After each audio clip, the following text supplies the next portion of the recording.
You really think he is worth noticing? Madison Caldwell's words cut through the gala like a polished knife, and Ethan Caldwell froze mid-step in the grand ballroom of the Chicago skyline. Crystal chandeliers casting scattered reflections on the polished marble floor, glasses clinking faintly around him. The hum of polite conversation masking the tension he felt. 41 years old, dressed in a tailored navy suit, Ethan stood with controlled posture, jaw tight, eyes scanning the room for reactions, every colleague and investor at the table now subtly turning their attention, expecting embarrassment, expecting submission, while he held his calm like a practiced armor. Madison, 38, elegant in a cream blazer and black silk dress, poised, hair perfectly styled, exuded confidence as she laughed lightly, oblivious or dismissive of the man she had underestimated for years. Her green eyes catching the soft golden light, her subtle smirk emphasizing the social hierarchy she assumed she had created.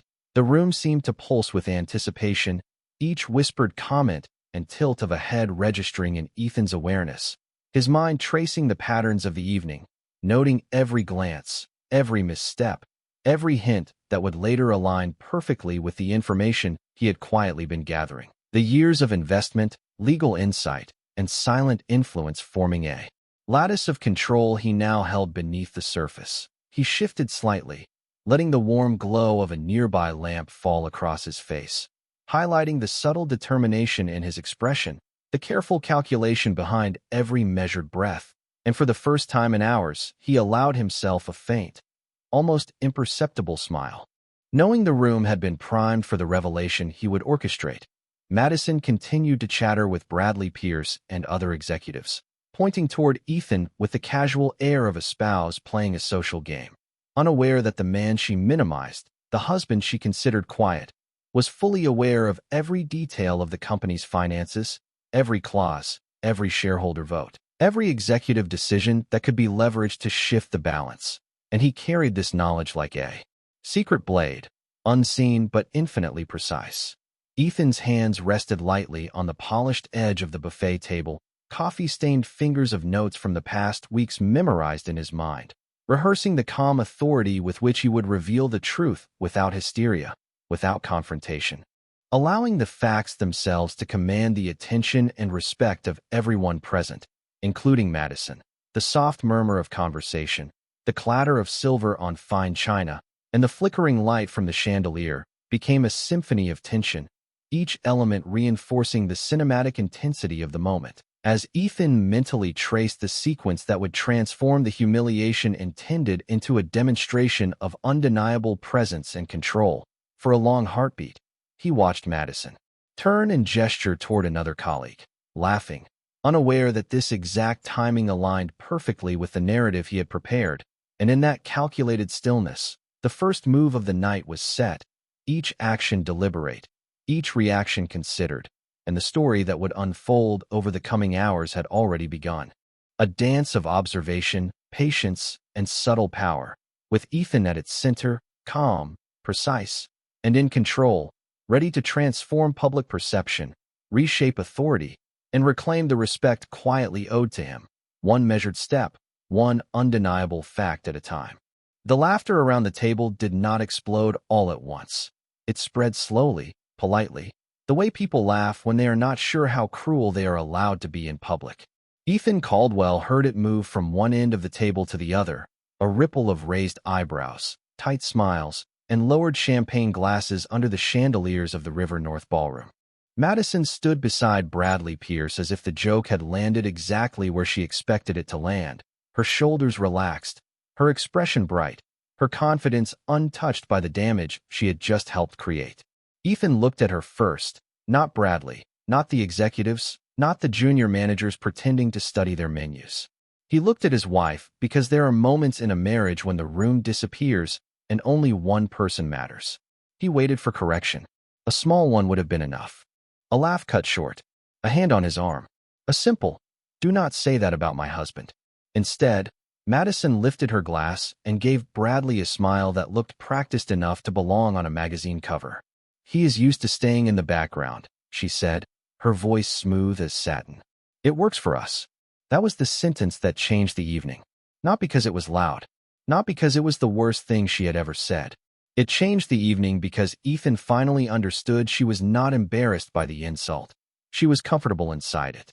He felt the old instinct rise in his chest, the need to explain himself, to pull his life out like a resume and lay it on the table piece by piece. The early investments. The companies he had rescued when banks would not return their calls. The debt structures he had rebuilt with quiet phone calls at midnight. The board seats he had declined because privacy felt cleaner than applause. But explanation is a tax paid to people who already decided not to believe you. Ethan had paid enough.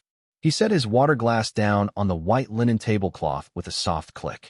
Across from him, Bradley leaned back in his chair, pleased with himself, his silver watch catching the chandelier light. "Come on, Ethan," Bradley said, voice carrying just far enough for the neighboring table to hear. "No hard feelings. Every successful woman needs a supportive husband. Someone has to clap from the sidelines." A few people laughed again, smaller this time, waiting to see if Ethan would crack. Madison gave him a look that said, "Please do not make this awkward." That look told him everything. She was not worried about his dignity. She was worried about her image. Ethan inhaled slowly, the air tasting faintly of roasted steak, expensive cologne, and polished brass. He let his gaze move around the table with quiet precision. Bradley Pierce, Chief Executive Officer of Boardroom, smiling like a man who thought control came from a title. Madison Caldwell, Chief Operating Officer, radiant under golden light, forgetting how many doors had opened because Ethan had quietly kept them unlocked. The Chief Financial Officer near the end of the table, nervous fingers tracing the stem of his glass. Two board advisors whispering behind fixed smiles. A company photographer hovering near the dessert station, waiting for another staged moment of success. Ethan saw all of it. He always had. That was the part they missed. Quiet men are not always empty. Sometimes they are just counting. Madison touched his sleeve, not tenderly, but like someone guiding a guest away from a spill. "Ethan," she murmured, "let it go." He turned toward her, and for a second he remembered a different Madison, the woman who once sat barefoot on the floor of their first apartment eating takeout noodles from a paper carton, telling him she wanted to build something that mattered. Back then, she had ambition without contempt. She had hunger without cruelty. He had loved that version of her enough to protect the dream, even when the dream started wearing sharper edges. He had made introductions she never knew about. He had placed money through entities that never carried his name. He had supported the company during the years when Vera Loom looked glamorous from the outside and fragile from the inside. He had done it because marriage, to him, meant holding the roof steady even when no one thanked the beams. But sitting there under the chandelier, listening to his wife accept his humiliation as part of her brand, he realized the roof had been sheltering people who forgot who built the foundation. Bradley lifted his glass again. "To Madison," he announced, "the real force behind this company." The table applauded. Madison smiled wider. Ethan clapped once, slowly, then stopped. The sound was soft, but somehow it cut cleaner than silence. Bradley noticed. Madison noticed. The chief financial officer definitely noticed. Ethan leaned back, face calm, voice low enough that everyone had to quiet down to hear him. "Enjoy the speech," he said. "By tomorrow morning, everyone in this room will understand who has really been standing in the background." The table went still. Not dramatically, not all at once. It happened in pieces. A fork stopped halfway to a plate. A smile faded before it could be hidden. Madison's fingers tightened around her glass. Bradley blinked, trying to decide whether to laugh. Ethan stood, adjusted his jacket, and looked at his wife one last time before walking away from the table with the same measured calm he used in boardrooms where millions of dollars moved, because he said one sentence and meant it. The next morning, Ethan Caldwell arrived at his home office in a calm and deliberate manner, the soft light of dawn spilling through the wide windows onto his dark wood desk, illuminating stacks of legal documents, financial statements, and carefully marked folders containing every detail he had meticulously gathered from the night before. He moved with purpose, adjusting his navy tie, the fabric slightly creased from a restless sleep, his eyes scanning each sheet with practiced precision, noting every date, every board vote, and every subtle contractual clause that could be used to assert control without raising suspicion. He poured himself a cup of black coffee. inhaling the roasted aroma as the city outside stirred awake, the muted traffic and distant construction blending into a soft background hum, giving him space to focus entirely on the task at hand. Every detail of the previous evening replayed in his mind. The way Madison had smiled, the polite laughter of colleagues, the positioning of Bradley Pierce as he attempted to assert dominance, and the subtle shift of glances toward Ethan from the CFO and other board advisors, all of which he had recorded mentally and would now leverage strategically. Ethan's fingers tapped lightly on the polished wood surface as he reviewed the spreadsheets, correlating shared distributions, voting rights, and the silent power he had accumulated over years through strategic investments, creating a lattice of authority that few in the company, including his wife, had ever noticed. He traced the movements of the previous gala, noting the timing of conversations, the placement of key individuals, and the inadvertent admissions Madison had made in her casual boasts, each piece forming a coherent pattern that revealed more than appearances suggested. The realization of his own patience and restraint settled over him, a quiet satisfaction that the night's humiliation had not broken him, but had instead clarified the precise steps required to reclaim authority and respect in the corporate arena. He adjusted the blinds to better see the skyline, the soft morning light reflecting on the glass surfaces, highlighting the contrast between public perception and the true structure of control he had always maintained. Every page he turned, every note he reviewed, reinforced his understanding that influence and power often operate quietly behind the scenes, away from applause and recognition, and that the careful alignment of information could shift perceptions and outcomes without drama or confrontation.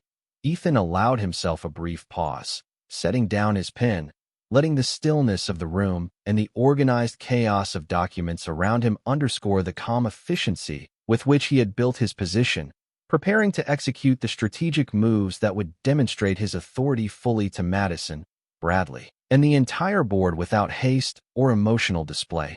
He felt the weight of responsibility balanced with the thrill of opportunity, knowing that patience, timing, and meticulous observation had positioned him to reveal control at the most impactful moment, turning prior embarrassment into undeniable influence. And in that quiet morning glow, Ethan Caldwell understood that the next steps he would take were not reactive but deliberate, guided by knowledge, insight, and the confidence of a man who had quietly mastered the room while appearing to remain in the background. By 7:45, the Chicago skyline had sharpened into glass and steel beyond Ethan Caldwell's office windows, and the city looked exactly the way it always did before something irreversible happened, calm from a distance, restless underneath. Ethan sat at his desk with the documents arranged in 3 clean stacks, one for ownership, one for debt, and one for voting authority. He did not need all of them. That was the point. Men like Bradley Pierce built their power on noise, titles, and rooms full of people trained to nod at the right moments. Ethan had built his on paper, patience, and signatures so quiet that nobody applauded when they were made. He opened his laptop and started the first call at 7:52. "Good morning, Daniel," he said to his attorney, voice even, coffee untouched beside him. Daniel Morris had handled Ethan's private investment structures for 9 years and never wasted a word before 8 in the morning. "I saw your message," Daniel said. "Are we moving today?" Ethan looked down at the clause highlighted in pale yellow, the one Bradley had probably skimmed, the one Madison had never asked about. "Yes," Ethan said. "I want the board notified. Emergency governance review." 10:30. There was a brief silence on the other end, not hesitation, just recognition. "That will wake them up." Ethan's eyes moved to the city below, where traffic crawled along Wacker Drive like silver thread. "They are already awake," he said. "They just do not know it yet." By 8:15, his financial advisor, Laura Benton, was on the line from New York, her voice crisp and practical. She confirmed what Ethan already knew. The holding company he controlled owned enough preferred shares to trigger a governance action if the operating covenants had been violated, and Bradley had given him the opening 6 months earlier when he pushed through an expansion deal without proper board approval. Ethan had seen the mistake then. He had not used it. He had waited, because patience is not weakness when a man knows exactly where the floorboards creak. At 8:40, Madison called. Her name lit up his phone, bright against the dark wood of the desk. Ethan let it ring twice before answering. "Where are you?" she asked. No greeting. No apology. Just the tight voice of someone who had slept poorly and wanted the world back in order. "Home office. Bradley texted me. He said you made people uncomfortable last night."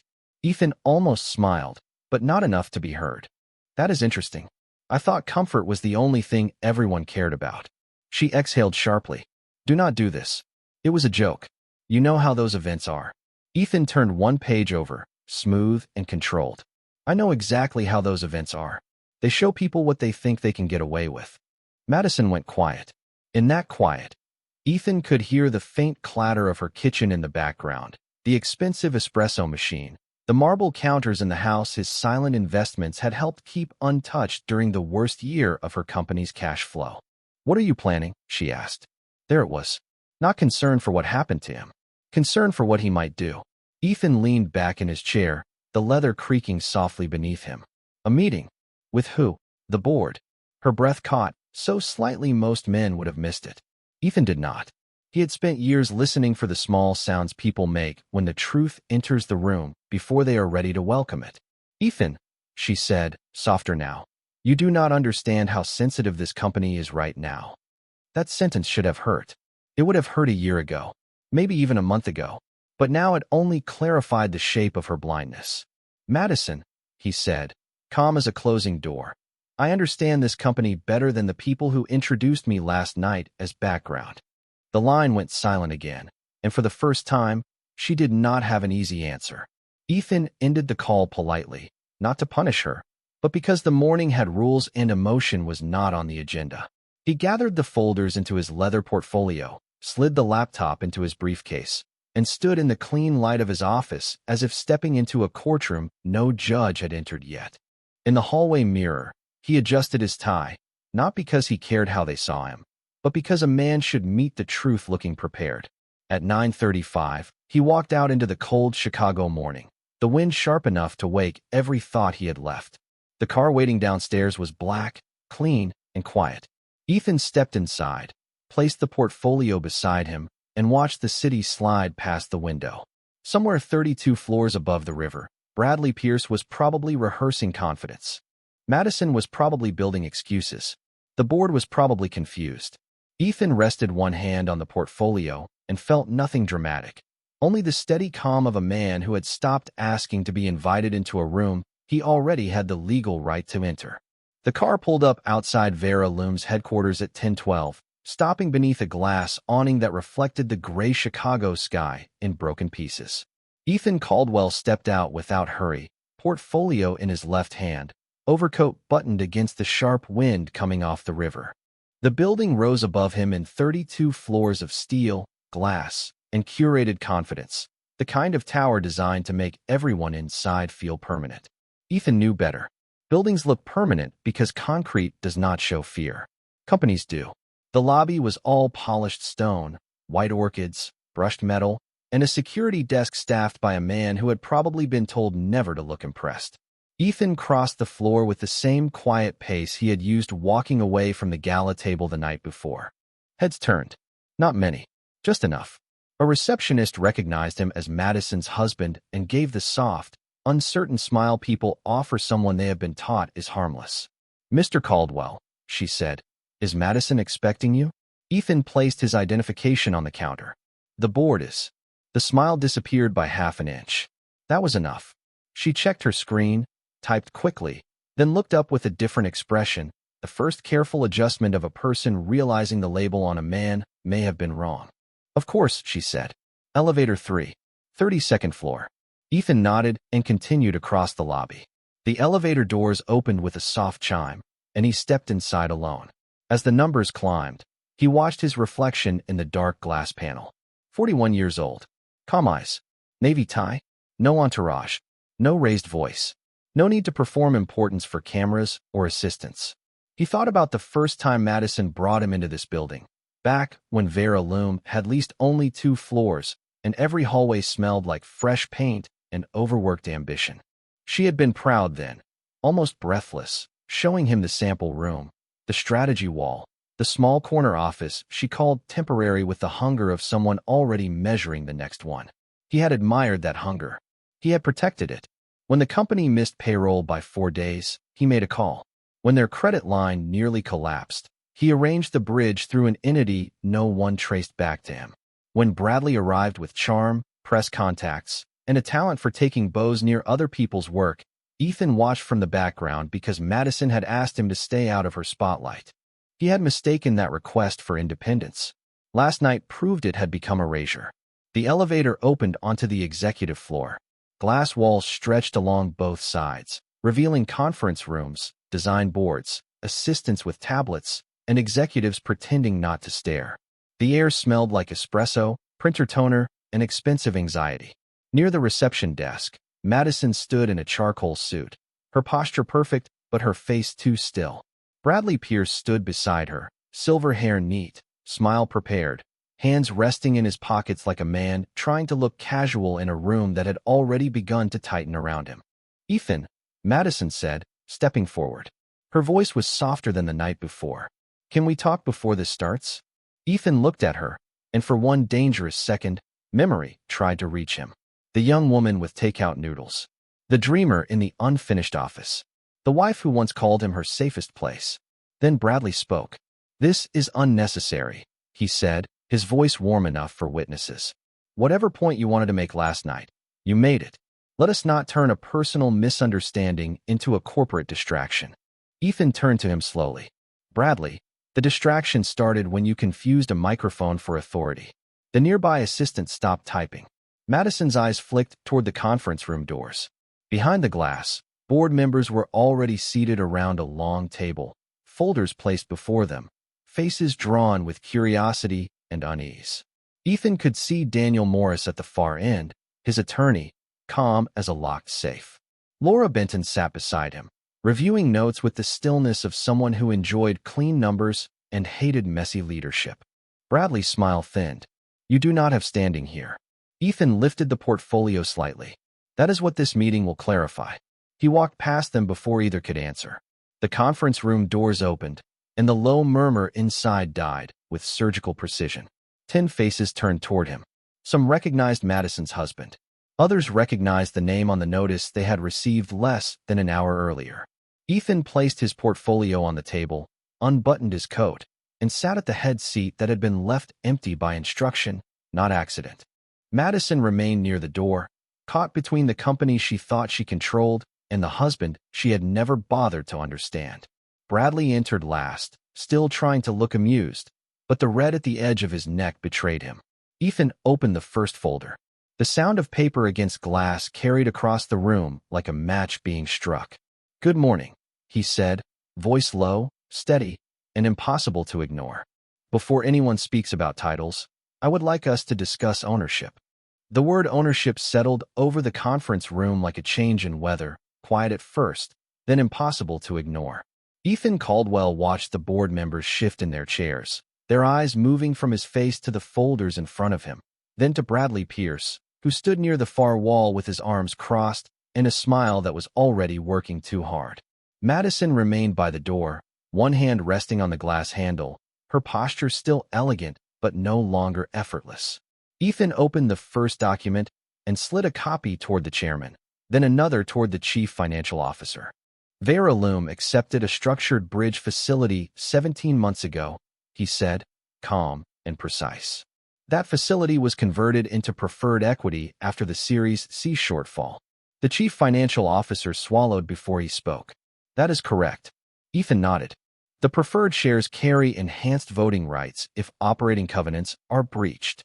Bradley let out a small laugh, the kind designed to dismiss before facts become dangerous. "This is corporate housekeeping. Nothing more." Ethan looked at him, not sharply, not coldly, just directly enough that Bradley stopped smiling for half a second. "Corporate housekeeping is what people call paperwork when they do not understand who holds the broom." The room went still. Daniel Morris, Ethan's attorney, slid a second folder forward. Ethan opened it without hurry. 6 months ago, the company entered an expansion agreement for the Phoenix Distribution Partnership without proper board approval. That triggered the governance clause. Madison's eyes moved to Bradley. It was quick, but Ethan saw it. The first crack in her certainty was not fear. It was recognition. She knew about Phoenix. Maybe not the clause, maybe not the consequence, but she knew Bradley had pushed the deal through too fast because the press release looked good and the numbers sounded impressive. Bradley leaned over the table, palms flat against the glass. That deal saved our quarter. Ethan remained seated. No. It delayed a difficult conversation. Laura Benton spoke for the first time, her voice clean and professional. The quarter was not saved. Revenue was pulled forward. Vendor obligations increased by 28%. Cash coverage dropped below the agreed threshold for 2 consecutive months. A board member near the window removed his glasses and stared at the report. Another turned a page slowly, as if the paper might change if handled carefully enough. Ethan let the numbers breathe. He had learned years ago that silence after a fact is more useful than another sentence. Bradley looked toward Madison as if expecting support. Madison looked down at the table. Last night, she had laughed when he called Ethan a sideline husband. Now she was standing in the room where the sideline had turned out to own the stadium lights. Ethan opened the final document. As of the trigger date, my holding company obtained the right to appoint an interim governance representative and initiate a leadership review. The chairman looked up. Your holding company? Ethan reached into the portfolio and placed one page at the center of the table, signature visible, entity name clear, chain of control attached behind it. Caldwell Strategic Partners. Madison's face changed then. Not dramatically, not with a gasp.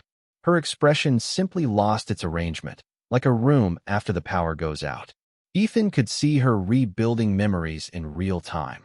The unexplained extensions of credit, the sudden investor confidence after near disasters, the introductions that appeared just when she needed them, the quiet stability she had mistaken for luck or her own momentum. Bradley shook his head. That entity never disclosed direct personal control. Daniel answered before Ethan had to. It complied with every disclosure requirement. You never asked the right question.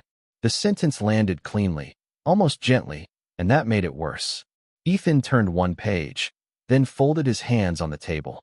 This company was not built by one ego. It was held together by employees who work late, designers who meet impossible deadlines, vendors who trusted promises, and investors who expected discipline. What happened last night was personal, but this meeting is not. This meeting exists because leadership forgot the difference between confidence and carelessness. The chairman looked at Bradley. The chief financial officer stared at the Phoenix report. Madison finally took a step away from the door, her voice barely above a whisper. Ethan, why did you never tell me? He looked at his wife, and the question hurt more than the laughter had. Because you wanted the world to believe you did it alone, he said. And I loved you enough to let you. No one moved. Outside the glass walls, assistants crossed the hallway with tablets and coffee cups, unaware that the balance of power inside the room had shifted with signatures, clauses, and a truth too long hidden. Ethan looked back to the board, his voice steady again. Now we decide whether Vera Loom is led by people who understand responsibility or by people who only understand applause. The boardroom fell into a hush that felt almost tangible, the kind of silence that carries the weight of realization and the faint hum of anxiety that follows a truth too long hidden. Ethan Caldwell remained seated at the head of the table, his hands resting lightly on the polished surface of the leather-bound portfolio, eyes calm, steady. Observing every reaction in the room as the documents he had laid out revealed control that no one had anticipated. Madison Caldwell stood near the door, her posture straight, but her expression shifting from pride to a subtle blend of shock and comprehension, realizing the implications of the shares, clauses, and voting rights Ethan quietly held, the years of quiet intervention and silent support now materializing into undeniable authority. And she could not mask the faint tremor in her fingers as she adjusted her blazer. Bradley Pierce, who had once smiled with confidence, now felt the first sliver of unease creep across his expression as Ethan continued to present facts with a calm precision that made objections unnecessary, the numbers and documents speaking louder than any argument, each page revealing strategic oversight, shareholder alignment, and legally binding authority that placed Ethan in a position of power he had never advertised. The CFO, sitting straight-backed, eyes wide, followed each page with the subtle movements of disbelief, the careful mental calculations of someone suddenly realizing that operational control could shift without any theatrical display or dramatic confrontation, and the other board members began to exchange brief glances, nodding almost imperceptibly as they absorbed the sequence of events and the quiet legal leverage Ethan commanded. Ethan's voice remained even and measured as he outlined the key elements of governance, the breaches, the triggers, and the pre-existing structures he had built years ago, never drawing attention to himself, never showing pride, only stating the facts with deliberate clarity. The room now hanging on the precision of his exposition rather than any dramatic flourish. Madison finally stepped closer, her voice softened. "Ethan, you have all this authority. Why not act sooner?" Ethan looked at her, not with anger or satisfaction, but with the calm inevitability of a man who has been patient long enough to allow reality to catch up with perception. "Because timing is everything," he said quietly, "and power without clarity is meaningless." The silence that followed was dense, layered, and unbroken, as if the walls themselves held their breath while the people inside processed the revelation, understanding fully that the dynamic had shifted and the narrative of the company, of perception, of leadership, would no longer operate under assumptions that had favored image over substance. The sunlight from the windows cut across the table, reflecting off the glass of the reports and the polished surface of the boardroom, casting long shadows that mirrored the new hierarchy, the quiet authority Ethan now embodied. The room arranged into awareness rather than spectacle. Madison's eyes softened with the first trace of acknowledgement, the subtle movement of her head indicating comprehension without concession, while Bradley's forced composure faltered slightly. The gap between expectation and reality now undeniable, and the assistant at the far corner stopped typing, feeling the weight of the shift in the room. Ethan leaned back slightly, letting the documents rest between him and the rest of the board, knowing that the orchestration of the moment, the patient accumulation of fact and quiet observation, had reached its peak, and that the room, Madison, and Bradley were all aligned in understanding that the control of the company, once assumed by hierarchy and spectacle, now rested firmly on the foundation of deliberate, patient, and lawful authority, a quiet triumph that needed no flourish but carried all the weight of inevitability and clarity. Bradley Pierce tried to recover by reaching for the one thing men like him always reach for when facts stop obeying them: performance. He straightened his jacket, stepped away from the wall, and let a practiced smile return to his face, thin and polished, the kind meant for interviews and investor breakfasts. "Let us slow down," he said, spreading both hands as if calming a nervous room. "Nobody is questioning the paperwork. We are questioning intent." Ethan Caldwell did not move. The word intent landed on the glass table and sat there, waiting to be examined. Around him, the board members looked tired in the way serious people look tired when they realize charm has become expensive. Madison stood beside the door, no longer trying to interrupt, no longer trying to soften the moment with a look or a phrase. Her eyes stayed on Ethan now, really on him, as if she were seeing the outline of a man she had lived beside for years without studying the depth. Ethan turned one page in the folder. The sound was quiet, but every person in the room heard it. "Intent," he said. "That is a useful word." Bradley's smile stiffened.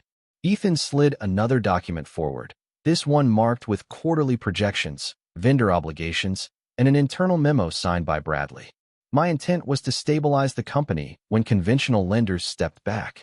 My intent was to preserve jobs when payroll was 4 days from failure. My intent was to protect the brand Madison believed in before the market believed in it." He paused, letting the sentence settle, then looked across the table at the chairman. "Bradley's intent appears here." The chairman leaned forward. So did the chief financial officer. Ethan tapped the memo once, not dramatically, just enough to draw every eye. Phoenix was not approved because it was sound. It was approved because it photographed well. It gave the market a growth story while burying cost exposure in supplier extensions and delayed service credits. Bradley's face hardened. "That is an interpretation." Laura Benton opened a binder and spoke without raising her voice. "It is a reconciliation. We matched the memo to invoices, delivery schedules, and board minutes. The numbers support Mr. Caldwell's description." "Mr. Caldwell." Madison's face shifted when she heard it. Not Ethan. Not her husband in the background. Mr. Caldwell, spoken in the language of people who understood authority. Bradley looked to the board, searching for one loyal face. The marketing advisor avoided his eyes. The independent director near the window folded her hands. The chairman removed his glasses and set them beside the report with the careful resignation of a man done pretending. Ethan did not fill the silence. He had learned that silence can be a mirror if a man is patient enough to hold it up. Bradley broke first.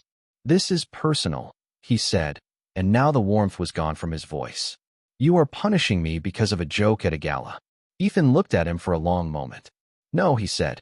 "The gala told me what kind of judgment you exercise when you think nobody important is listening." The sentence crossed the room cleanly. Madison inhaled softly. Bradley's mouth closed. Ethan leaned back, his expression controlled, but there was pain under it now, not hidden completely, not displayed for sympathy, just present. "You embarrassed me in front of a room full of people." Madison allowed it. "That is between my wife and me. What concerns this board is that the same arrogance you showed at that table appears in your contracts, your projections, and your governance decisions. You mistake momentum for leadership. You mistake applause for accountability. Those mistakes are now on paper." The chairman turned to Daniel Morris. "What actions are available under the governance clause?" Daniel adjusted his cuff. "Immediate appointment of an interim oversight representative, suspension of discretionary expansion authority, and initiation of a leadership review pending board vote." The words moved around the room like cold air through an open door. Madison finally stepped forward. "Would that remove Bradley?" Her voice was controlled, but Ethan heard the strain beneath it. Daniel answered carefully. "It could limit his authority immediately and lead to removal after review, depending on the board's findings." Bradley stared at Madison as if betrayed by the question. Madison did not look at him. She was looking at the report, the signatures, the company she had built her identity around, and the husband whose quiet support had been holding parts of it upright while she smiled for cameras. Ethan closed the folder in front of him. "I am not asking for a spectacle," he said. "I am asking for adults to do what should have been done before the company started confusing image with health." The chairman looked around the table, one face at a time. No one objected. That was the real vote before the vote. Ethan felt it pass through the room, not as victory, but as order returning to a place that had been dressed too long in denial. Outside the glass walls, employees moved through the hallway, carrying laptops and coffee, unaware that their morning had just become safer because a man they once ignored had decided to stop being invisible. Madison looked at Ethan then, and the expression on her face was not apology yet. It was something earlier, something more fragile. Recognition. Ethan accepted it without softening. Some moments do not need forgiveness right away. They only need truth to stand where lies used to sit. The formal vote took less than 12 minutes, which somehow made it feel heavier. Ethan Caldwell had expected resistance, speeches, maybe even one last attempt by Bradley Pierce to wrap a bad decision in confident language, but the room had crossed a quiet line. Once the reports were open and the numbers were visible, loyalty began moving toward survival. The chairman called the motion, his voice low and procedural, and one by one the board members gave their answer. "Approve, approve, approve." Each word landed cleanly on the glass table. Bradley stood near the wall with his hands at his sides now, no longer crossed, no longer performing ease. His face had gone still, but his eyes kept moving, from the chairman to the chief financial officer, from Daniel Morris to Laura Benton, then finally to Madison, as if one person in the room might still hand him back the version of authority he had walked in with. Madison did not. She stood beside the window, arms folded loosely, gaze fixed on the city below, and Ethan knew she was not watching traffic. She was watching the story she had believed about herself loosen at the seams. The motion passed unanimously. Effective immediately, Bradley's discretionary expansion authority was suspended, the Phoenix partnership was frozen pending review, and Caldwell Strategic Partners would appoint an interim governance representative to oversee financial controls and leadership assessment. No one clapped. Real power rarely sounds like applause. Sometimes it sounds like a pen scratching across paper while a man who mocked you realizes the room has stopped laughing. Bradley cleared his throat. "This will damage confidence," he said. The chairman looked at him over his glasses.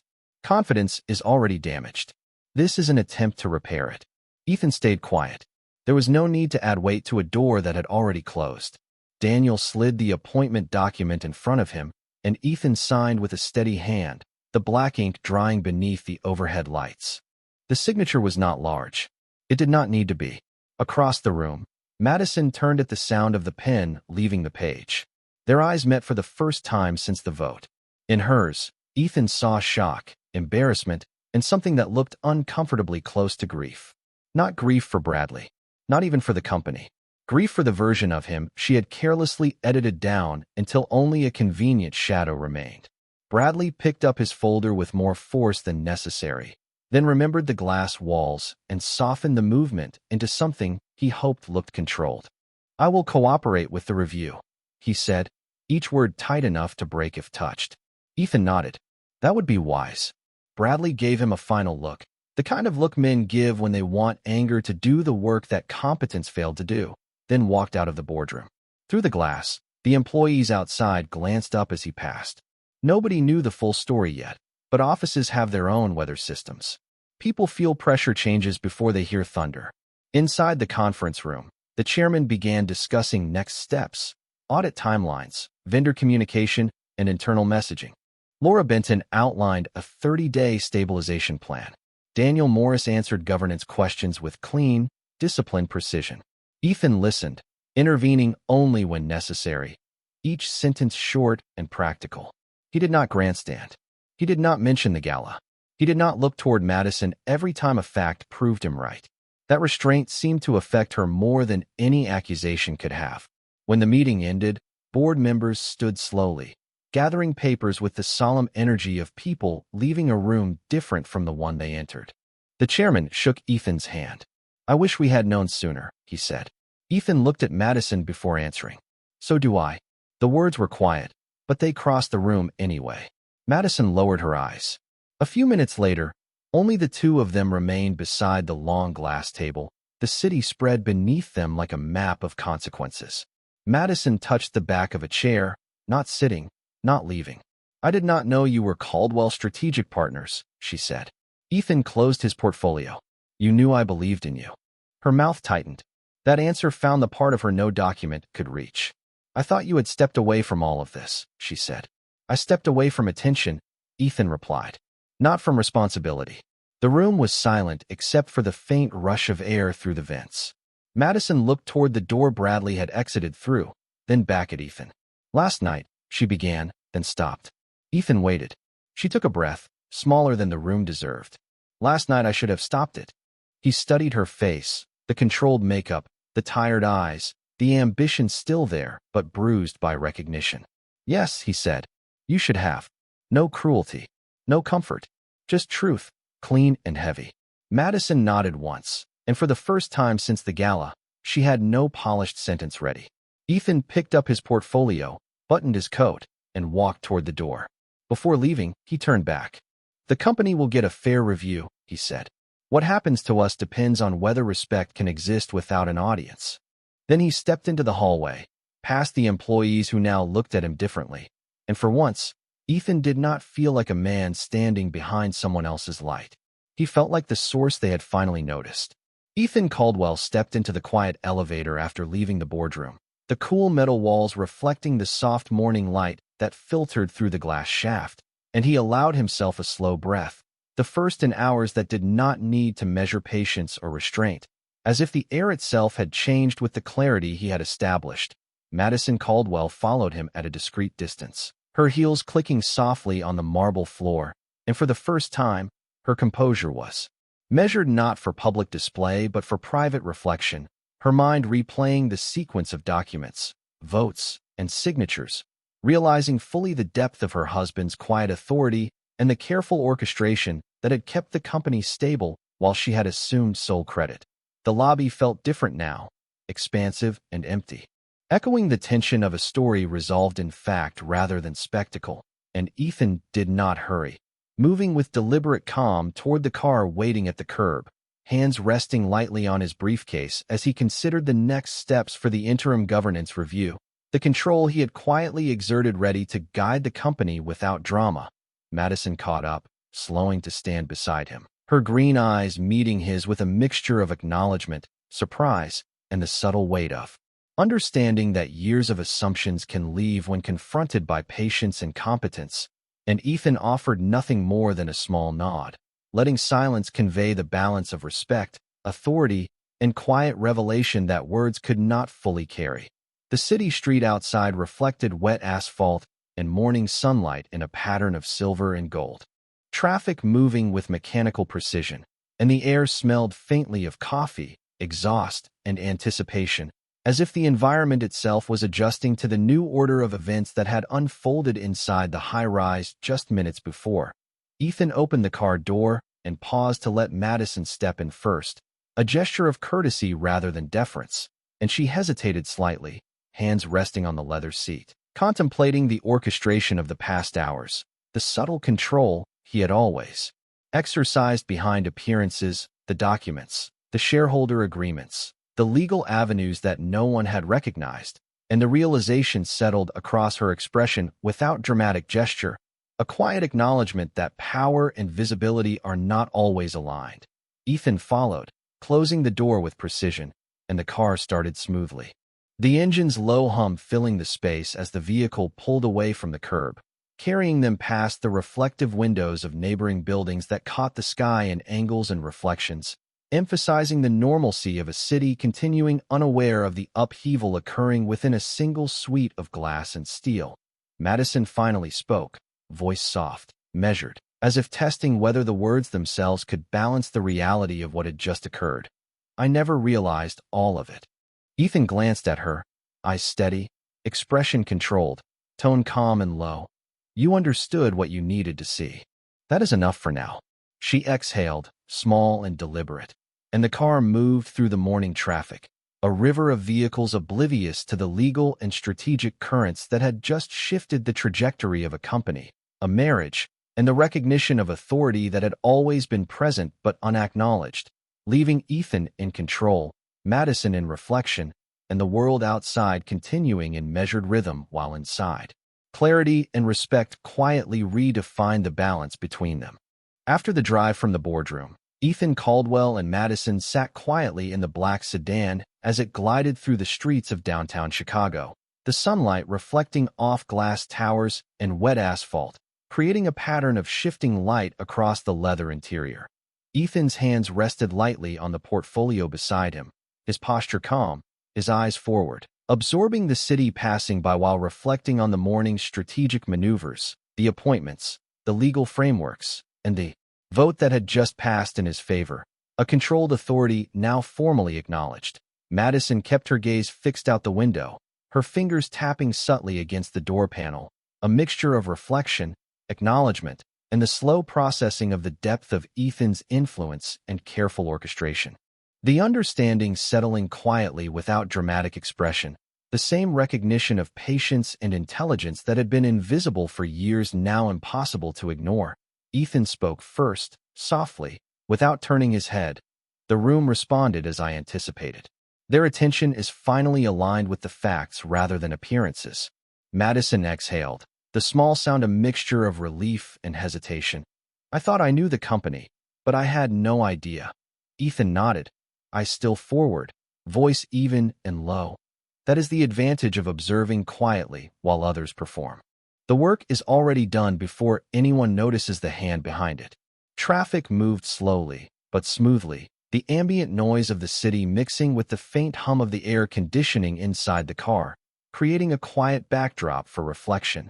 Madison's mind traced the sequence of last night's gala and the morning meeting, the micro-expressions of the board, the subtle hints in Bradley Pierce's tone, the calculated pauses Ethan had allowed before every response. And she recognized the depth of planning that had transformed her perception of him from background to decisive presence. The car passed the riverfront, the sunlight glinting on the water, the scene outside calm, ordinary, contrasting with the seismic shift in authority that had occurred inside a room only an hour before, and she realized that authority could exist quietly, legally, and with precision, reshaping outcomes without dramatics or confrontation. Ethan leaned back slightly, allowing the morning light to illuminate his calm, measured expression, the same expression that had guided every step of his interventions, every silent calculation, every patient observation that now stood validated. Madison finally spoke, tone measured, almost whispering. I underestimated everything you had done, and all along I thought I was leading. Ethan's eyes shifted toward her briefly, steady and calm. Leadership is not always visible, Madison. Sometimes it is the work that supports what appears to be the center.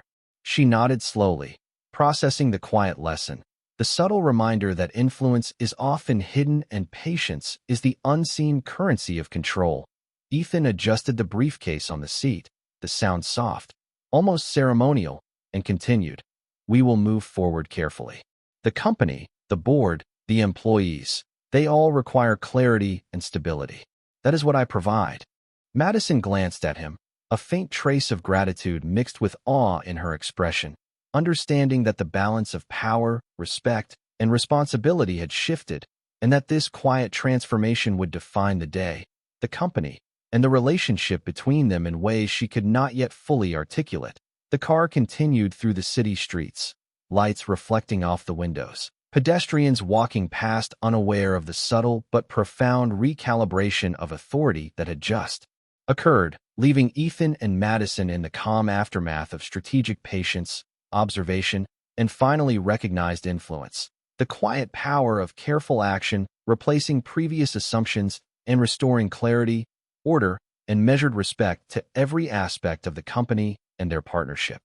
The evening settled over the city as Ethan Caldwell returned to their apartment, the soft glow of streetlights reflecting off rain-slicked pavement and casting long, shifting patterns across the sleek leather seats of the car, and he felt a sense of quiet completion that had nothing to do with celebration and everything to do with order being restored. Madison Caldwell walked beside him as they entered the lobby, heels soft against the polished marble, her posture straight, yet no longer imperious, the tension of uncertainty from the morning replaced by a measured contemplation of what had just occurred, a slow recognition of Ethan's careful planning and the authority he had quietly exercised. The elevator ride to their floor was silent except for the soft hum of the cables and the faint echo of their footsteps. And both of them seemed to understand that the events of the day had shifted not only the company's trajectory, but the subtle dynamics of their relationship, where patience, observation, and deliberate action could quietly redefine influence and respect. In the apartment, the city skyline glimmered through the large windows, the lights reflecting off the calm waters of the river below. And Ethan set his briefcase down on the table, the leather soft under his fingers, as he allowed himself a moment to inhale deeply, acknowledging the strategic victories that had occurred without fanfare or public display, the kind of control that relied on foresight and precision rather than confrontation or spectacle. Madison moved closer, her gaze drifting over the documents Ethan had brought home, the lines, signatures, and legal annotations telling a story she had never fully seen, the hidden scaffolding of authority that had maintained the company's stability and now clarified the balance of power, and she realized the quiet depth of his influence, the kind that worked patiently behind the scenes, unseen until the moment was right for revelation. Ethan looked at her calmly, voice low and measured. The work is done. The company is secure. The board understands what needs to be understood. She nodded, a subtle exhalation marking her acknowledgement, the faint trace of humility in her expression, recognizing that the man she had once considered merely supportive had been the force keeping so many moving parts aligned. They moved to the sitting area, the soft hum of the air conditioning blending with the city sounds below, and Madison finally spoke, tone reflective and careful. I thought I was leading, but you were always the one guiding. Ethan's eyes met hers, steady and clear. Guidance does not need applause. Stability does not need recognition. The work matters more than the show. She absorbed this quietly, the weight of realization settling gently without drama, understanding that authority, patience, and knowledge can operate quietly and still change everything. He gestured to the documents on the table, the portfolio still open, and said, every decision, every vote, every clause aligned without anyone knowing. That is how control works when it is exercised properly. Madison's gaze softened, a hint of gratitude visible, yet tempered with the awareness that she had underestimated the subtlety of true leadership, and the silence between them was no longer awkward but reflective, filled with a mutual understanding of the power of patience, precision, and timing. Ethan finally leaned back, hands resting lightly on the arm of the couch, allowing the city lights to illuminate their calm expressions. The partnership of observation, trust, and strategic action now quietly acknowledged, the company's future secure, and the unspoken recalibration of their relationship completed, each aware that respect and influence had been restored in a manner as deliberate, patient, and precise as the man who had orchestrated it. The city lights stretched across the horizon as Ethan Caldwell and Madison stepped onto the balcony, the cool evening air carrying the faint hum of traffic below and the distant murmur of the river against the embankment, the apartment quiet except for the occasional flicker of neon reflections across the glass panels. Ethan placed his briefcase on the table beside them and leaned lightly on the railing, his expression calm, measured, eyes scanning the skyline as if reading the balance of a world where control had finally been clarified, each decision, vote, and clause executed with precision that had gone unnoticed until this day. Madison stood beside him, arms resting gently on the rail, her posture relaxed yet reflective, the day's events replaying silently in her mind. The gala, the boardroom, the sequence of careful, deliberate actions that Ethan had orchestrated without spectacle, transforming public perception and authority into a quiet, undeniable reality. She glanced at him, green eyes wide with understanding, the subtle trace of respect, awe, and acknowledgement illuminating her features, and she said softly, "I never realized everything you had done, the control, the foresight, it was always there." Ethan looked at her, not with pride, but with the calm inevitability of someone who has waited patiently for recognition to align with truth. "I did what was necessary," he said. "The company, the board, the employees, they needed clarity more than applause. Patience does more than performance." Madison exhaled, small and measured, leaning back slightly against the cool glass, taking in the moment, the quiet aftermath of authority restored, realizing that leadership is not always visible and that influence often operates silently, subtly, behind the scenes until the moment comes to assert itself. Ethan shifted his gaze to the streets below, the traffic a slow river of movement, reflecting the contrast between the world's perception and the deliberate, meticulous control he had quietly maintained. The foundation of decisions, shareholder agreements, and strategic patience now visible and undeniable. Madison touched the railing softly, her fingers tracing a line as she absorbed the orchestration of events, the subtle power exercised without fanfare or confrontation. A reminder that responsibility and influence are most potent when executed with precision and without spectacle, and that the quiet patience of one person can recalibrate a room, a company, and a relationship all at once. Ethan spoke again, his voice calm, steady, and unhurried. "Everything is in order. The company will continue under proper oversight. Decisions will be respected, responsibilities upheld. What remains between us is recognition, understanding, and the possibility of partnership without pretension." Madison's lips curved slightly, not quite a smile but a sign of acknowledgement, the weight of the morning, afternoon, and evening settling gently between them, a moment of clarity, reflection, and mutual comprehension that had been absent for too long. The balcony offered a panoramic view of the city, each light a reminder of the world moving obliviously while they processed the quiet shifts in authority and understanding. And Madison finally spoke, voice soft, reflective, and even, "I see now. I underestimated the depth of your work, your patience, and the subtlety of your influence." Ethan's gaze remained on the skyline for a heartbeat longer. Then he turned slightly toward her, expression calm, measured, and full of steady reassurance. "Recognition is enough for now. Let the facts speak for themselves, and the rest will follow naturally." They remained there together for several long moments, the cityscape glowing softly, the air carrying the quiet weight of reflection and resolution, both understanding that authority, patience, and clarity had reshaped not only the company's future, but their own partnership. And in that quiet evening light, Ethan and Madison absorbed the full impact of a day where respect, strategy, and calm observation had rewritten the rules of perception, influence, and trust.